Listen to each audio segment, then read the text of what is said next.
December 24, 2025. It is Christmas Eve. I remember last year, stringing lights on the great pine in our front yard with Lily on my shoulders, Sarah directing us from the porch with a mug of hot chocolate in her hands. The memory feels like a dispatch from another man's life, a story I read in a book long ago. There are no lights this year. There is only the hum of the generator, the biting cold, and the quiet, rhythmic breathing of my daughter sleeping on a cot in the office, the door barricaded shut. I have spent the last 12 hours watching my wife. She is in the secure room, the same one I helped Brody in.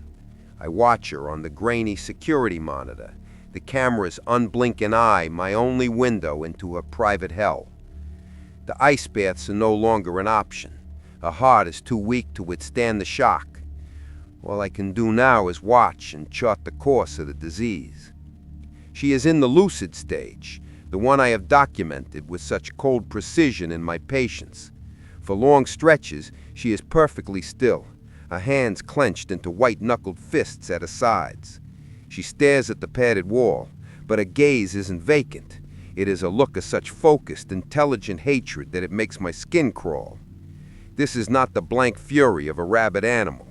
This is the cold, calculated rage of a prisoner staring at the walls of a cell. And now, I understand it. A few hours ago, the generator outside sputtered, its rhythm faltering for just a moment before catching again. And in that instant, a flash of pure, unadulterated rage ignited in my chest. It was an impulse so violent and so alien that it stole my breath. I wanted to take the wrench from my desk, go outside, and smash the machine to pieces. The thought was fully formed, a perfect logical imperative: silence the noise. It lasted only a second before my own rational mind recoiled in horror. But the feeling was undeniable. It was a chemical surge, a phantom emotion that was not my own. I looked at the monitor, at Sarah's rigid form, and I knew. That feeling, that blinding flash of rage, that is what she feels, not for a second, but for hours. It is a constant, screaming whisper in the back of her mind. The thirst, too. I have been drinking water all day, but I am perpetually parched. It's a low-grade nagging dryness at the back of my throat. And every time I look at my water bottle, I feel a flicker of something else beneath the thirst, a faint, irrational revulsion. The virus doesn't just hijack the body. It whispers to the mind. It plants suggestions, nudges impulses, amplifies the dark corners of the psyche until they eclipse everything else. The rage, the hydrophobia, the paranoia, they are not just symptoms. They are weapons, honed over millennia, and I can feel them being sharpened within me. I look from the screen to the research notes spread across my desk. They are no longer a path to a cure. They are a map of my own mind. I am not just a doctor observing a patient. I'm a fellow prisoner, listening to the screams from the cell next door, knowing my own turn is coming. I am infected. The anomaly in my blood was never immunity. It was a delay. A quirk of my biology has slowed the progression, but it has not stopped it. The virus is inside me now, replicating, spreading, preparing.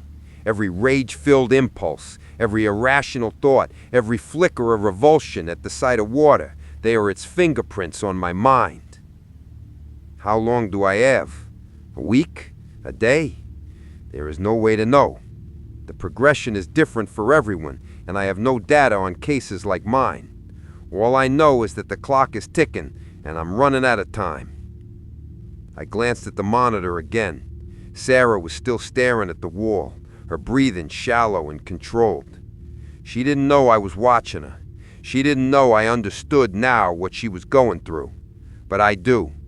And the terrible truth is this: I will join her soon, not as a rescuer, but as a fellow inmate. Lily is asleep in the next room, safe for now, behind the locked door. She doesn't know that the monster she fears is not just out there in the dark. It is here, sitting at this desk, writing these words. Merry Christmas, Sarah. Merry Christmas, Lily. I'm so sorry. My analysis of this is ongoing, but your perspective is a huge part of this project. The best way for you to log your reaction is to hit the like button. It's a simple, binary piece of data for me, but it's incredibly useful. And I'm genuinely curious about your theories. What did you feel? Please, post your thoughts in the comments. I am processing all of them. If you want to stay on this feed and continue this experiment with me, be sure to subscribe to Static Drip and turn on notifications. You won't want to miss what happens next.